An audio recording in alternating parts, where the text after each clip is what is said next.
워싱턴 대학의 정신분석학자인 엘머 게이츠라는 교수가 감정 분석 실험을 하였습니다.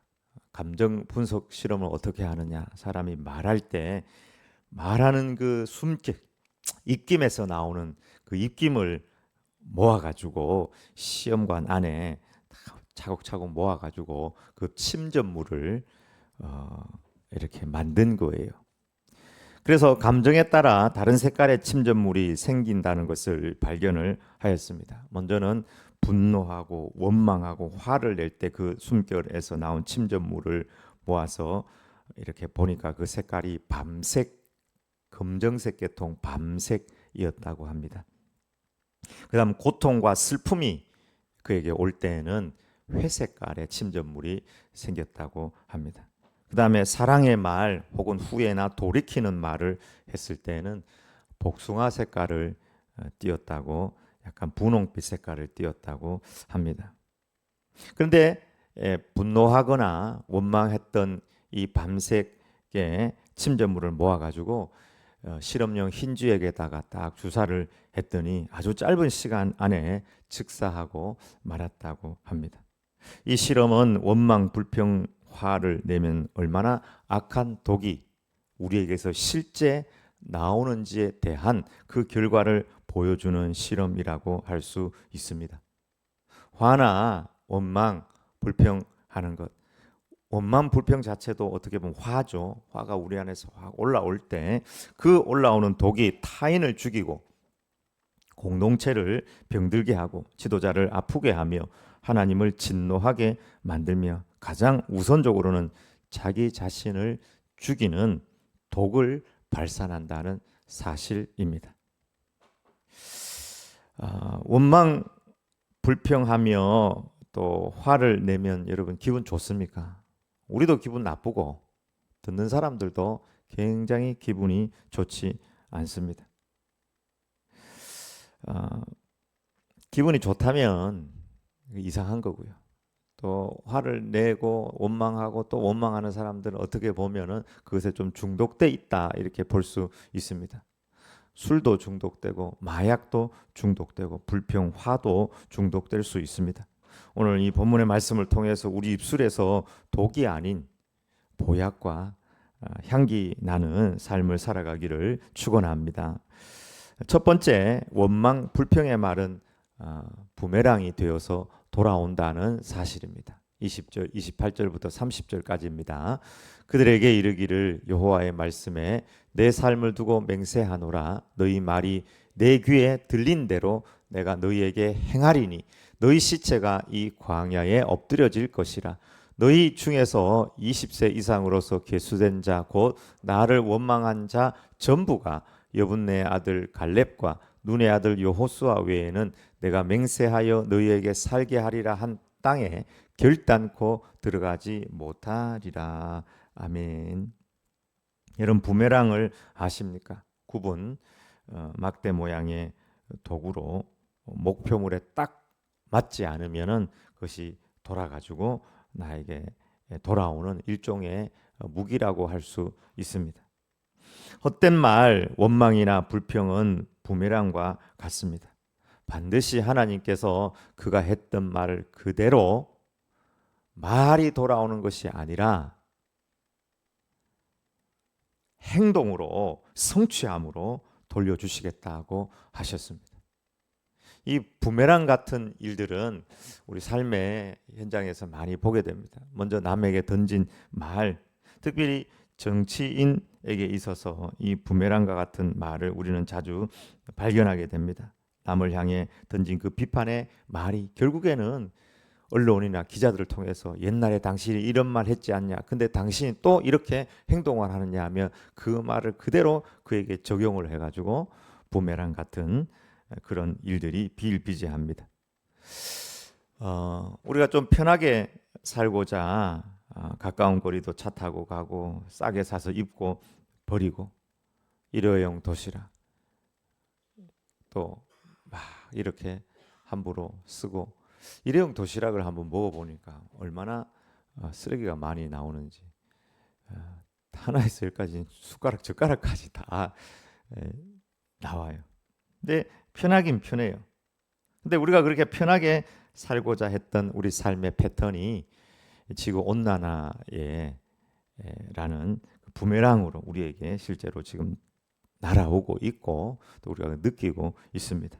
해수면의 상승, 또 대형 태풍의 발생, 게릴라성 폭우, 길어지는 여름. 올 여름도 엄청나게 길어졌잖아요. 추석도 추석이 아니에요. 추석 때도 한여름 분위기가 났으니까요. 그리고 추워지는 겨울 등으로 앞으로 닥칠 위기는 더 심각하다고 말합니다. 또 우리가 쉽게 쓰고 버리는 플라스틱이 얼마나 편한지 어떤 모양이라도 다 만들 수 있는데 이렇게 싸고 가볍고 편리한 플라스틱 이것들이 다 바다로 버려져서 그냥 사라지는 것이 아니라 바다에 떠다니고 점점 분해가 되는데 분해돼서 사라지지 않고 아주 미세한 플라스틱으로 그렇게 존재해서 바다의 물고기를 잡아가지고 단 한 마리도 예외 없이 다 물고기 안에 이 미세 플라스틱이 가득한 거예요. 여러분 멸치 좋아하시잖아요. 멸치를 잡아가지고 멸치도 여러분 위장이 있습니다. 그 위장 꺼내가지고 위장을 이렇게 파내가지고 꺼내가지고 딱 현미경에 갖다 대면 그 미세 플라스틱이 반짝반짝하고 여러 가지 모양이 있거든요. 이렇게 지렁이 같은 실 모양도 있고 반짝반짝하는 무지개 모양도 있고 거기 안에 많이 있는 거예요. 멸치를 잡아먹는 큰 것들, 큰 걸 잡아먹는 큰 것들 더 포식자가 상위 포식자일수록 그 안에 미세 플라스틱이 많은 거예요. 가장 상위 포식자는 누굽니까? 우리. 그래서 미세 플라스틱이 어디까지 가 있냐 보니까 여러분 우리 뇌에도 미세 플라스틱이 지금 많이 들어가 있대. 뇌에도. 그래서 그 이제 미세 플라스틱에 대한 연구가 다 끝나지는 않았는데 현재까지 수준에서 볼 때 치매나 혹은 파킨슨 병에도 영향을 줄 수 있는 것으로 그렇게 결론이 나고 있습니다. 우리가 마시는 페트병 그 안에도 미세 플라스틱이 돌아다닌다고 이야기하니까 이미 지구는 오염될 대로 오염됐다 이렇게 볼 수도 있습니다. 우리가 함부로 먹고 버리는 한 번 먹고 버리는 옛날에는 우리 어릴 때 물을 팔아 물을 왜 팔아? 물 장사라는 게 있을 수 있나 했는데 지금 물을 다 팔잖아요. 그때는 우물 퍼서 먹고 뭐 이렇게 펌프질해서 먹고 그래서 다 집에서 먹고 이렇게 했는데 지금은 다 물을 들고 다니고 하면서 그 미세 플라스틱의 부메랑이 우리에게 그냥 다 날아오는 것입니다. 여러분 물질 세계도 그러할진데 영의 세계는 더욱 부메랑 효과가 분명합니다. 갈라디아서 6장 7절에 스스로 속이지 말라. 하나님은 업신여김을 받지 아니하시나니 사람이 무엇으로 심든지 그대로 거두리라. 하나님은 심으면 반드시 거두게 하는 영적 원리를 영의 세계와 이 물질 세계의 원리로 주셨습니다. 콩을 심으면 콩이 나고 팥을 심으면 팥이 나옵니다. 우리가 심은 언행 심사도 반드시 되돌아오게 됩니다. 말이 나한테 되돌아온다고요? 말은 아니겠죠. 말은 아니겠죠. 근데 말도 반드시 돌아온다는 것입니다. 우리가 착각하는 것 중에 하나는 몸으로 행한 것은 뿌린 것이지 말은 뿌린 것이 아니라고 생각할 수도 있습니다. 아무도 없는 사람 저 대나무밭에 가가지고 임금님기는 당나귀기 했는데 그 임금님기가 당나귀라는 것이 바람을 타고 다 돌아오는 것이죠. 말은 그냥 해도 괜찮겠지. 내 터진 입으로 내 입 가지고 내가 말 못하느냐? 아닙니다. 우리가 하는 말도 씨가 돼가지고 말도 심는 것입니다. 그래서 우리 속담에 가는 말이 고와야 오는 말이 곱다. 말 한마디로 천냥빚을 갚는다는 속담이 있습니다. 다르게 이야기하면 말 한마디로 천냥빚도 질 수 있다는 이야기입니다. 말도 봄에 뿌리는 씨앗과 같다고 할 수 있습니다. 오늘 하나님께서 이스라엘 백성 원망 불평을 다 듣고 계시면서 맹세하고 있습니다. 하나님의 맹세. 어떻게 보면 오늘 본문 전체는 하나님의 맹세라고 할 수 있습니다. 그 이전에 하나님께서 사실 맹세하셨거든요. 가나안 땅으로 이 백성들을 드리겠다고 하셨는데 오늘 하나님께서 맹세하셨습니다. 그들에게 이르기를 여호와의 말씀에 내 삶을 두고 맹세하노라. 너희 말이 내 귀에 들린 대로 내가 너희에게 행하리니 나를 원망하는 자 전부가 다 죽을 것이라. 전부가 다 예외 없다는 거예요. 딱 두 사람만 그 입술로 범죄하지 아니한 여호수아 갈렙 외에는 그 백성들이 다 그 땅에서 광야에서 죽을 것이라고 하나님께서 맹세하셨습니다. 하나님께서 하나님의 이름을 거시고 맹세하셨습니다. 이런 맹세가 성경에 거의 안 나와요. 그러나 오늘 내 삶을 두고 맹세하신다. 하나님께서 하나님의 삶을 두고 맹세하셨으니까 영원한 맹세이고 오늘 우리의 삶에도 그대로 적용될 수 있는 맹세라고 할 수 있습니다. 너희의 말이 내 귀에 들린 대로 내가 너희에게 행할 것이다. 왜 우리가 애굽에 잘 살고 있는데 우리를 출애굽 시켰느냐? 무슨 땅을 준비해 놓고 오는 것도 아니고 가다 조사해 보니까 그 땅에는 막 아낙 자손 네피림의 후손들이 이미 땅을 차지하고 있는 거예요. 빈집에 들어가는 게 아니고 적을 무찌르고 들어가야 되니까 왜 우리를 애굽에서 인도해 냈냐? 이 광야에서 먹을 것 없이 다 죽겠다. 여기 사방이 다 뚫려 있어서 원수가 오면은 우리도 죽고 우리 자녀들도 다 사로잡혀 갈 것이다. 늦기 전에 모세 저 갈아치우고 돌아가는 게 좋지 않겠나. 별별 이야기가 다 나오고 원망하고 옷을 찢고 원망을 하는 거예요. 원망을 해도 그냥 원망하는 정도가 아니라 옷을 찢고 통곡하면서 원망을 하는 거예요. 근데 그걸 하나님께서 다 들으셨다는 거예요. 너희가 이 광야에서 죽겠다고 했으니 그 말 그대로 내가 너희에게 행하여 여호수아 갈렙 외에는 다 죽고 너희가 한 그 원망 때문에 40년 동안 너희가 이 광야에서 있다가 죽고 너희 자손들도 고생하게 될 거다.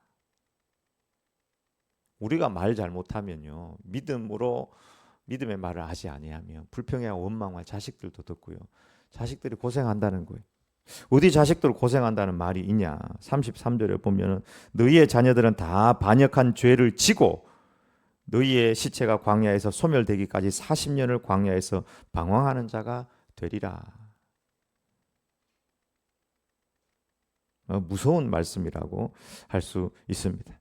우리가 보이지 않는 세계에 어떤 우리의 생각과 우리의 말과 우리의 믿음과 우리의 어떤 꿈 이런 것들이 달라지지 아니하면 결코 보이는 이 3차원 세계에 변화는 없다는 것입니다. 우리의 생각과 말과 우리의 믿음과 꿈이 변하지 아니하면 결코 보이는 세계에 변화는 없습니다. 내가 사는 세상은 나의 생각과 말과 믿음과 꿈이 만든 세상이라고 할 수 있습니다. 다른 어떤 사람이 나에게 고통을 주는 것이 아니라 내가 만든 나의 헛된 꿈과 헛된 욕심과 헛된 말과 헛된 욕망, 내가 만든 악한 믿음과 악한 말에 의한 열매로 인해서 내가 고통을 받는다 할 수 있습니다. 그러므로 가장 먼저 우리의 생각과 말이 바뀌어야 될 줄 믿습니다. 오늘 우리의 생각과 말이 바뀌기를 축복합니다. 감사의 말, 용서의 말, 사랑의 말, 소망의 말. 여러분 무엇이 보약이고 무엇이 향기입니까? 홍삼이 보약입니까? 녹용이 보약입니까? 홍삼, 녹용 안 사줘도 주변에 있는 사람들에게 여러분 감사의 말, 용서의 말, 사랑의 말, 소망의 말을 하십시오. 그게 정말 그들에게 향기가 되고 보약이 될 줄 믿습니다. 일이 잘 되면 다 자네 덕분이야. 성도님 덕분입니다. 당신 수고에 감사합니다. 정말 감사합니다. 누가 실수를 했거나 일이 잘 되지 않았다. 손해를 봤다. 일을 거르쳤다.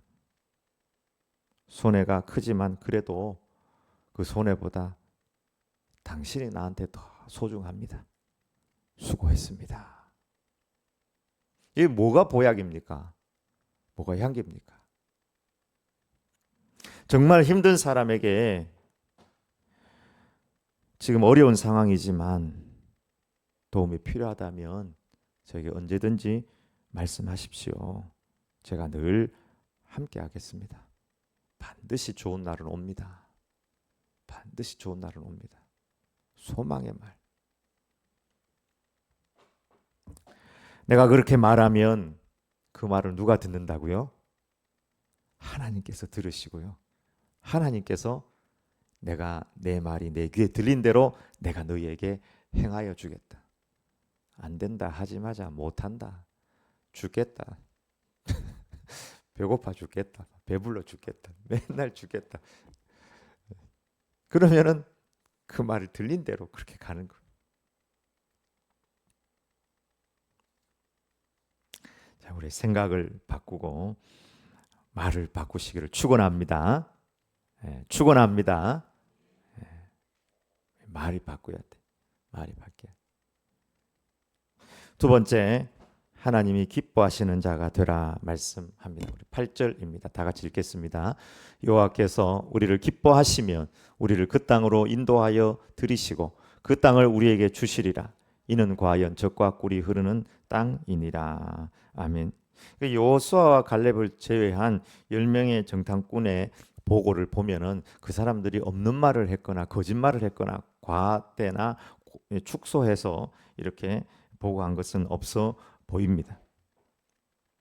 40일 정탐을 할 때에 모세가 크게 세 가지를 잘 보고 오라 이렇게 이야기를 했습니다. 그쪽 사람들이 어떠냐, 토질이 어떠냐, 그게 이제 농사짓고 할 만한 토질이더냐, 그 다음에 성읍은 어떠냐, 그 성읍이 정복을 해야 되니까 견고한 그런 성읍이더냐, 그러니까 사람과 성읍과 토지를 조금 보고 오느라 이런 보고를 하라고 했습니다. 그래서 보고를 했는데요.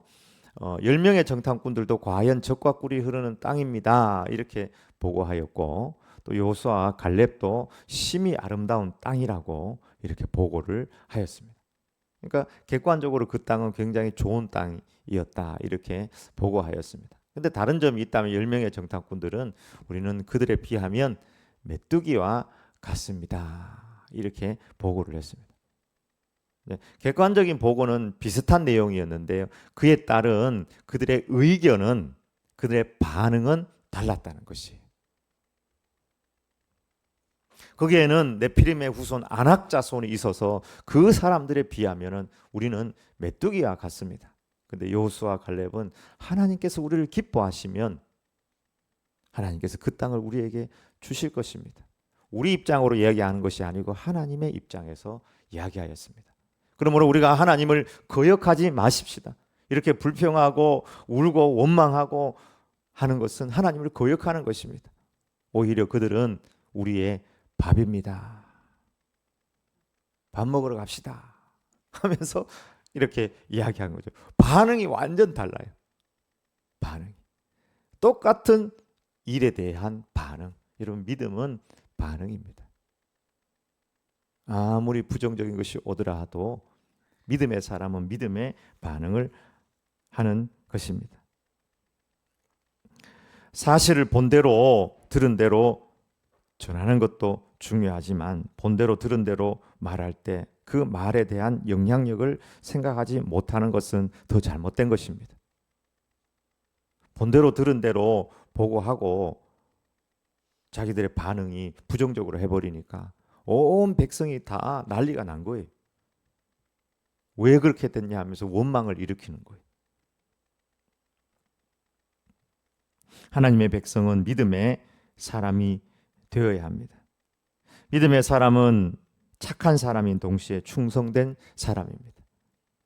주님께서 나중에 2달란트, 5달란트 받은 자에게 잘하였다, 착하고 충성된 종아, 충성된 사람이라는 그 말 자체가 믿음의 사람이란 뜻입니다. 충성이란 신실이라는 말 자체가 아멘에서 이렇게 어원을 가지고 있는데, 아멘이라는 말 자체가 믿음을 가졌다 그런 뜻이. 그 믿음의 사람들은요 아멘하는 사람들입니다. 이게 아멘과 믿음의 사람하고 어원적으로 보면 똑같은 단어를 쓰고 있습니다. 네피림의 후손 아낙자손 성읍은 보이는데 그 10명의 정탐꾼들과 그 많은 사람들은 이집트에서 10가지 재앙을 내리실 때 고센 땅은 하나님께서 보호하시고 그 백성은 보호하신 그 하나님의 전지전능하신과 구원하신과 특별한 은총과 능력들은 바라보지 못하고, 홍해를 가르신 전능하신 하나님, 만나와 메추라기를 주시고 그들을 인도하시는 하나님, 더 크신 하나님은 바라보지 못했던 것입니다. 당연히 여러분, 젖과 꿀이 흐르는 땅이면은 강한 자들이 차지하고 있겠죠. 여러분, 젖과 꿀이 흐르는 땅인데 다른 사람이 차지하고 있지 않겠습니까? 여러분, 여기 어디 시내 나가지고 여기 장사 좀 잘 되겠는데, 좋은 땅인데 딱 가보면 다 다른 사람들이 장사하고 있는 거예요. 장사하고 있는 거예요. 어디 옷가게 가가지고 옷 이거 찾다가 저거 찾다가 이거 찾다가 막 1시간을 찾다가 마음에 드는 거 딱 찾았다. 최고 비싼 거를. 최고 비싼 거. 내 마음에 들면, 젖과 꿀이 흐르는 땅이라면 당연히 여러분 네피림의 후손 아낙자손이 버티고 차지하고 있을 가능성이 굉장히 높은 겁니다. 그 아낙자손이 있다는 그 말 자체가 젖과 꿀이 흐르는 땅 맞다라는 도장과 같은 것이라고 할 수 있습니다.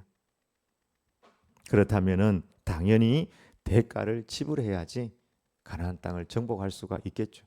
무슨 아무도 없는 빈 땅에 들어가면은 아멘 할렐루야 모세 만세 이렇게 이야기하겠습니까? 아무런 대가도 치르지 아니하고 그 땅을 차지할 생각을 했던 모양이죠.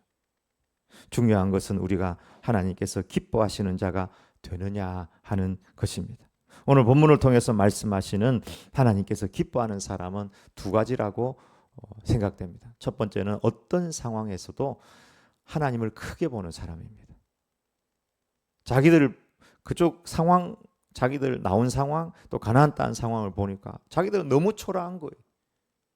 가나안 땅 앞에만 서면, 아낙자손 앞에만 서면 나는 왜 작아지는지. 이게 그 사람들 지금 고백이. 그런데 그 가나안의 아낙자손과 비교할 수 없는 천지를 창조하신 하나님을 바라보니까 우리가 메뚜기가 아니라 그들이 우리의 밥이다. 이렇게 고백을 했던 것이죠. 두 번째는 어떤 상황에서도 하나님을 크게 바라보면서 그렇게 말로 당당하게 고백하는 사람입니다. 말로 당당하게 그들은 우리의 밥 맞습니다. 갑시다. 올라갑시다. 이렇게 이야기할 수 있는 사람. 하나님께서 기뻐하는 사람입니다. 여호수아와 갈렙은 그렇게 하나님을 바라보았고 하나님께서 우리를 기뻐하시며 우리를 그 땅으로 들이실 것입니다. 그들은 우리의 밥입니다. 또 대표적인 사람을 한번 꽂아보라면 저는 다윗이라고 말하고 싶습니다. 골리앗이라는 현실의 거인 앞에서, 그 앞에서 누가 나가겠습니까? 모두가 벌벌 떨고 있고 왕도 벌벌 떨고 있고 장군들도 다 벌벌 떨고 있을 때 골리앗이 하나님을 저주하고 이스라엘 백성들을 저주할 그때에 골리앗과 비교할 수 없는 크신 하나님을 바라보면서 골리앗을 향해서 고백을 하였던 것입니다. 나는 만군의 여호와의 이름으로 내게 나아가노라. 너는 칼과 창과 단창으로 내게 나오지만 나는 네가 모독하는 만군의 여호와의 이름으로 내게 나아가노라. 여호와의 구원하심은 칼과 창에 있지 아니함을 이 무리로 알게 할 것이다 하면서, 저 꼬맹이가요, 전투를 해본 경험도 없는데 당당하게 골리앗 앞으로 나가는 거예요. 그래서 다윗은 하나님께서 내 마음에 합한 자, 내가 기뻐하는 자. 그래서 다윗을 통해서 예수님을 이 땅에 다윗의 혈통을 통해서 우리에게 주신 것입니다. 희귀하죠. 이런 분들은 정말 희귀해요. 희귀하지만 희귀한 그 한 사람을 통해 가지고 하나님은 하나님의 일들을 감당할 것입니다. 어떤 상황 속에서도 가장 개미처럼 낮고 작아져 있는 상황에서도 태산 앞에서도 개미가 태산보다 더 큰 하나님을 바라보면서 하나님께서 나를 기뻐한다면 그 가나안 땅으로 우리를 들이실 겁니다. 저들은 우리의 밥입니다라고 당당하게 고백할 수 있는 믿음이 필요합니다. 여러분, 사방에 골리앗이 있는 것 같습니다. 사방에 네피림의 후손 아낙 자손이 여러분 있지 않습니까? 많은 사람들이 부정적인 보고를 합니다. 통계가 그렇다, 미래가 그렇다, 사실이 그렇다. 통계가 그렇고 미래가 그렇고 사실이 그러면 가나안 땅 안 들어갑니까? 하나님을 바라봐야 될 줄 믿습니다. 하나님은 하나님이 기뻐하는 사람을 찾으셔서 일하십니다. 아브라함도 그랬고 모세도 그랬고 다윗도 그랬습니다. 환경 바라보면서 악한 독을 내뿜는 인생이 아니라 하나님을 바라보면서 여호수아와 갈렙처럼 다윗처럼 정말 믿음의 향기를 내뿜는 믿음의 용사들이 다 되시길 주의 이름으로 축복합니다. 아멘.